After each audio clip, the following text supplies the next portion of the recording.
All right, so now that we know how to set up our workout, that means our system is in place. We've got a systematic way of loading our body. We're going to use push to pull. We're going to go upper body, big muscles to small muscles, lower body, small muscles to big muscles. So that's the system. How do we progress? And that's really what we're going to talk about now. So there's two ways that you can progress. You can use what's called a linear progression model or a periodized progression model. And in a periodized progression model, the weight and the volume change based on where you are in the year, where you are, how far you are away from your goal. In a linear progression model, you use just simple rules, and whenever you hit your target, you increase your weight or you increase the difficulty of your movement. So it's a really simple way to use. When you hit your target, you either increase the weight that you're using or you increase the repetitions that you do. So in a linear progression model, you use two types of rules. One is called a range rule, where this is what you've probably seen. I'm going to do bench press and I'm going to do between 6 to 8 repetitions, and I'm going to do one set at 6 to 8 repetitions. Or you could say, I'm going to do one set at 10 to 12 repetitions. So you have a range between 10 repetitions and 12 repetitions. The difference is, with a target rule is you only have one thing. I'm going to do 10. Whenever I hit 10, I'm going to increase my weight. So I'm going to try and do 10 pull-ups. When I can do 10 pull-ups, I'm going to add a little belt that's going to have 10 pounds. And now I'm going to do 10 pounds. I'm going to try and get 10 repetitions with the 10 pounds. When I get that 10 repetitions, I go up in weight. Every time you hit your target, the top end of your range or your target, you increase your weight. So the way that it works in a range is that you start with, say I'm lifting 100 pounds or 100 kilos on the bench press. And now I've got a range of 6 to 8 repetitions. So what I do is I come into the gym, I lift 3, 4, 5, 6. I can't do any more. I've failed at 6. The next time into the gym, my range is 6 to 8. That's great. I hit my goal of 6 for today. So the next time in the gym, my rule tells me, my range rule says that the next time in the gym, I'm still going to stay at the same weight because it's 6 to 8 repetitions. But now my goal is going to be 7 repetitions at 100 kilos. I come in, lifting my 100 kilos, I do 7 repetitions. My goal the next time in the gym is 8 repetitions because that's the top end of my range.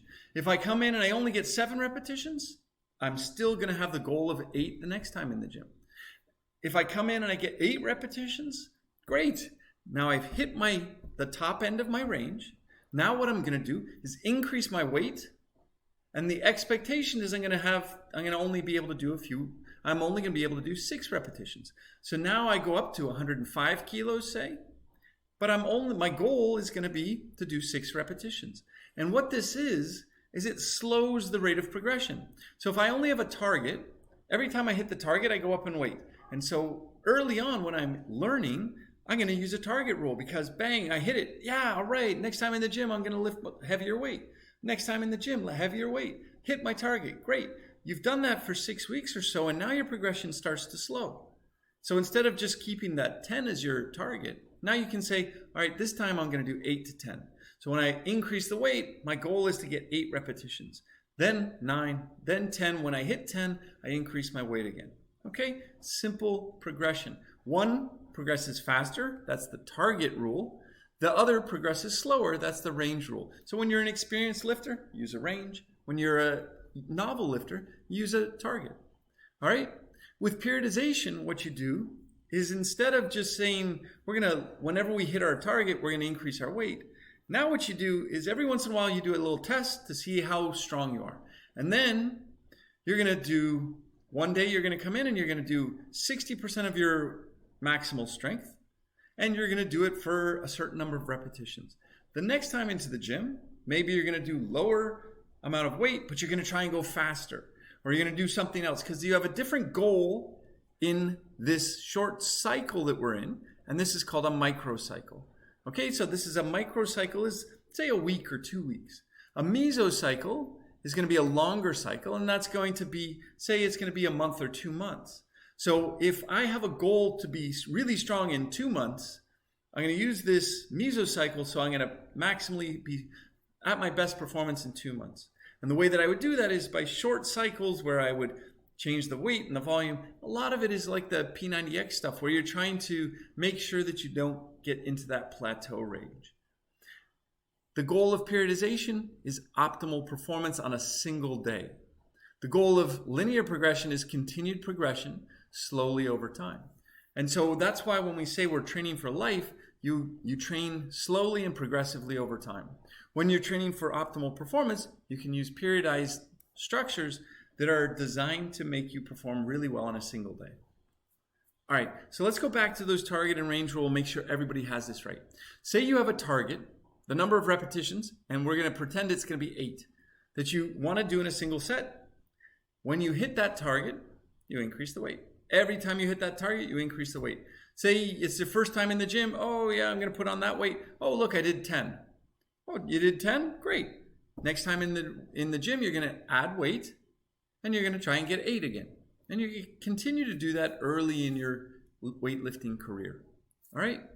Then what you do is once you have kind of slowed your progression, now what you're gonna do is you're gonna do a range rule, which is a group of targets that can be achieved before you increase the weight. And in this case, we used 6 to 8 repetitions. So if you're doing a 135-pound press, you did 6 the last time. The next time in the gym, the goal is 7.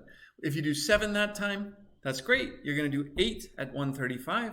And then when you hit 8 at 135, what your goal then is to do is to increase the weight to 145, decrease the goal repetition to 6, so that the difference between 8 at 135 and 6 at 145 is lower. So the progression is easier.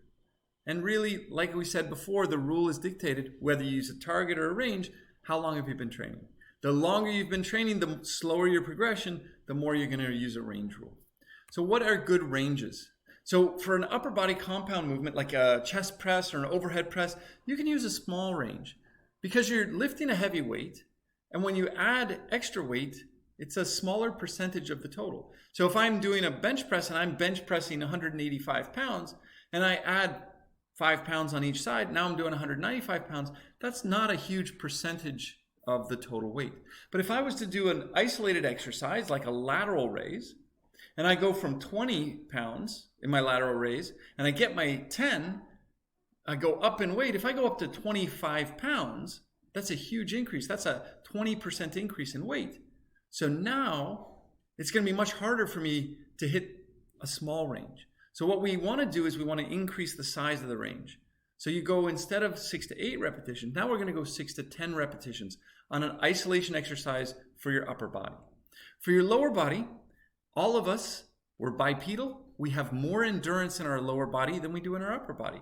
So it's going to take more repetitions in our lower body to get to failure. So in our lower body, isolation exercises use a range of, say, 8 to 12 repetitions. Now it's more repetitions than we use in isolation exercise for our upper body, but it's not going to be as much as we use for a compound exercise. So for a lower body exercise, we're going to use a range of 8 to 12 repetitions. And for lower body compound exercise, I use bigger ranges.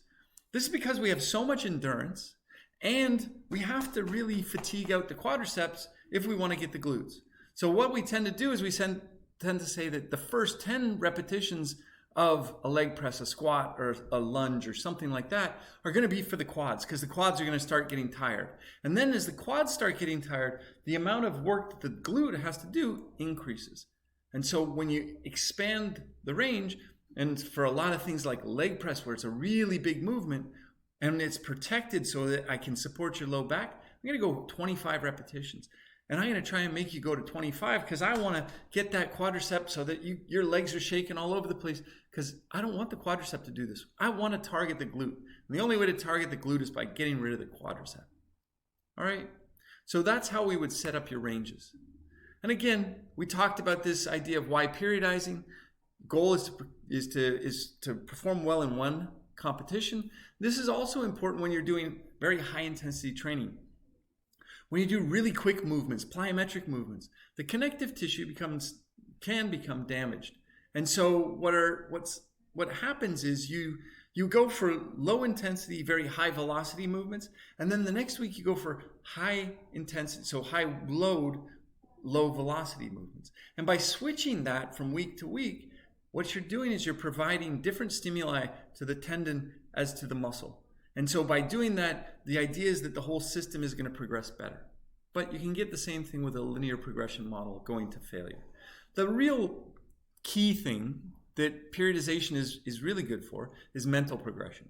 For people who don't like the idea of the slow progression of linear progression models, where my muscle is getting bigger and stronger about 0.1 to 0.101% per week, that's really hard because you're expecting to progress. You've gone through this huge learning curve where you've progressed super fast.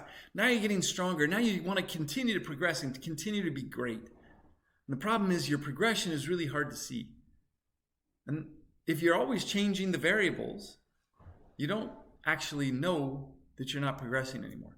And so it feels like you're progressing even better. And so that's really when we see a lot of people use periodized models, when you're training for a long period of time. All right, so I hope that what this overall series of videos has done is allowed you to get a better sense as to how to build a strength training program. You can create this making sure that you have the load and the volume to make you stronger. We lift a heavy weight to get stronger. We lift to failure to get bigger. A perfect repetition means that you move through the full range of motion. You limit leverage, you limit momentum, and you have constant muscular tension. When you start a workout, you would use a target rule.